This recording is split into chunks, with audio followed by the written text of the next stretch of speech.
আমাদের তেলের দাম শেষমেশ বৃদ্ধি হইল মাননীয় স্পিকার। তবে মনে রাখতে হবে, কেনা কাটা বা শপিং যেটুকু হয় সেটুকু সন্ধ্যার পরেই হয়, তার আগে হয় না। কিন্তু প্রশ্নটা হচ্ছে, যদি জ্বালানির কোনো সংকটই না থাকে তাহলে এত লম্বা লাইনই বা কেন, দামই বা বাড়াইতে হয় কেন, অফিস কর্মসূচি সময় পরিবর্তন করতে হয় কেন? এই প্রশ্নগুলা তো ওঠে মাননীয় স্পিকার।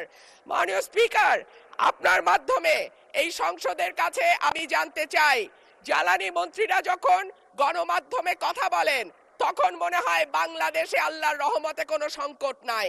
ওনারা যদি পরিষ্কার করে বলেন বাংলাদেশে বর্তমানে কত দিনের অকটেন ডিজেলের মজুদ আছে, কতদিন চলতে পারবে, পাম্পগুলো কেন পর্যাপ্ত পরিমাণ তেল পায় না, কারের সেই ব্যাপারে কোনো হেলদোল নাই।